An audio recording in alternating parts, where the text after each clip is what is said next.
lupa supportnya guys dengan cara subscribe jika kalian suka.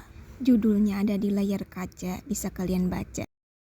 Cerita bermula dari seorang kurir pembawa koran atau berita yang kalau ngasih koran dilempar-lempar. Tersopan eta tukang kurir tidak punya pri kesopanan. Yang pada saat itu ramai berita tentang ditemukannya cacing atau semacam gel pendingin demam. Diceritakan ada satu keluarga pembuat roti, sebut saja namanya Mang Teracai, yang roti tersebut laku di pasaran, selalu terjual habis. Dan ada satu keluarga lagi pembuat es batu, namanya Pak Miau. Dua keluarga tersebut asal-muasalnya hidup berdampingan, damai tentram, tak ada keributan. Hingga suatu hari mereka berantem gara-gara cerobong asap. Pembuatan es batu ini sangat-sangat kotor dan jorok alias sologoto atau seenaknya, tidak memenuhi 4 sehat 5 sempurna alias tidak higienis, penuh dengan campuran kuman-kuman yang menempel. Sedangkan di keluarga Mang Teracai, anaknya tiba-tiba mogok makan dikarenakan ingin roti yang dibuat oleh Mang Teracai. Tetapi Mang Teracai selalu tidak membolehkan anaknya makan. Entah apa alasannya. Mang Teracai ini kategori suami susis alias suami sieun istri. Sedangkan di luar, keponakannya Pak Miau, ia sedang caper cari-cari perhatian kepada anaknya Pak Teracai. Tetapi Pak Teracai tak mengizinkan anaknya dekat dengan keponakan Pak Miau karena konflik itu. Padahal mereka satu sama lain saling menyukai. Dan pada suatu malam ketika ingin mengapeli anaknya Pak Teracai, ia tak sengaja melihat Pak Teracai membuat roti andalannya. Dan ia juga melihat Pak Teracai memasukkan sesuatu pada rotinya. Ternyata itu borak. Dan ketika ada suara petir mengagetkan mereka berdua.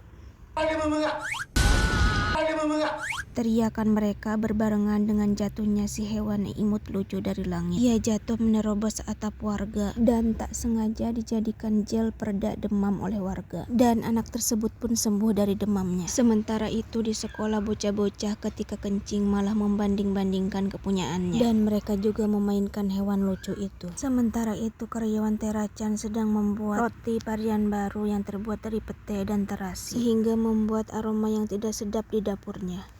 Di lain waktu, Teracai dan Miau sedang berdebat tentang tanah yang akan dibeli oleh Tuan Tan. Namun di sisi lain mereka tidak menyadari bahwa anjingnya terancam akan menjadi korban selanjutnya. Dan ya benar saja anjingnya memakan hewan tersebut. Sehingga ketika Teracai dan Miau sedang berdebat, anjingnya mati kedinginan. Berbarengan dengan meninggalnya Tuan Tan yang akan membeli tanah tersebut. Karena hewan itu juga masuk ke dalam mulutnya Tuan Tan. Tidak hanya itu, hewan itu juga ingin masuk ke dalam mulutnya Teracai, sehingga ia membuat 1000 jurus jungkir balik dan berakhir badannya nemplok di tembok rumahnya.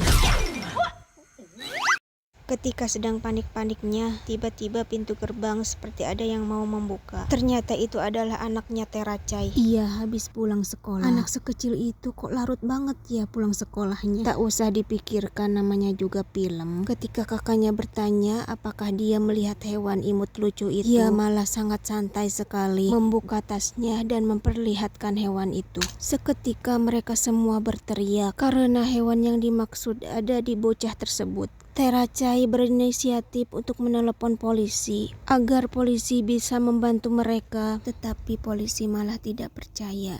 Mau tidak mau mereka harus mengalahkannya sendiri tanpa bantuan polisi. Di luar rumah ada anak buah Tuan Tan yang mencari Tuan Tan karena tidak balik-balik ke rumahnya. Mereka mengira Tuan Tan telah dibunuh oleh Teracai karena mobilnya ada di depan, orangnya tidak ada. Namun Pak Miau menegaskan bahwa Tuan Tan ada di rumah Teracai, sehingga menyuruh anak buahnya untuk pergi ke sana. Sedangkan Teracai ia sedang bikin rusuh di rumahnya. Ia belajar jurus-jurus pisau terbang sehingga beneran pisaunya terbang dan akan melukai istrinya.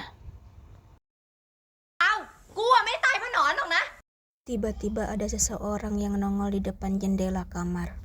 Ternyata itu adalah pacar anaknya Teracai dan dia juga membawa sesuatu di tangannya. Saya sebagai wanita sungguh malu menyebutkannya.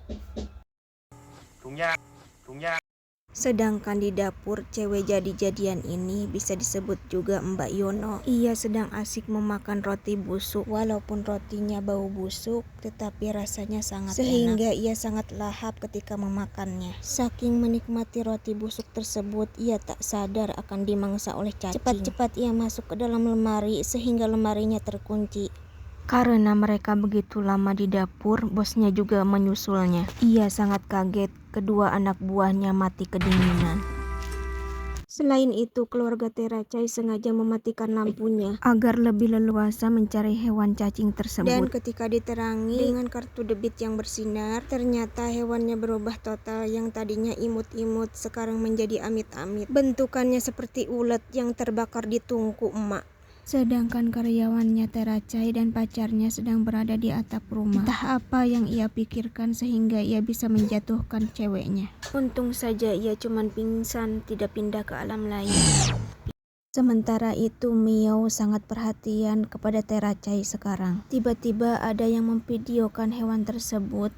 Ketika dilihat sungguh sangat mengerikan. Ternyata hewan itu psikopat akut yang bisa memakan pasangannya sendiri. Yang dimakan kayaknya lakinya. Soalnya bisa dilihat dari telur yang berantakan di mana-mana. Ternyata hewannya sudah semakin besar banget.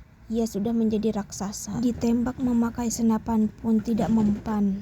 Peluru senapannya keluar lagi dari mulutnya. Di saat sedang genting-gentingnya, telurnya menetas dan ia nyangkut di pantat celananya Pak Miao. Sedangkan si Mbak Yono, ia sedang berusaha keluar dari lemari tersebut. Ketika ia keluar, ia sangat kaget. Ternyata banyak telur-telurnya yang udah menetas. Karena tidak ada alat untuk memukulnya, jadi ia mengasih cacing itu dengan roti. Telurnya menetas dan hewannya nyangkut di pantatnya Pak Miao. Teracai berinisiatif untuk membantu Pak Miao agar hewannya lepas dari pantatnya. Dia pakai satu batang linggis untuk mengusirnya. Dipersingkat saja filmnya karena ngeditnya selalu direcokin bocah. Lihatlah bagaimana ending matinya hewan tersebut. Ternyata ia mati dengan memakan borak.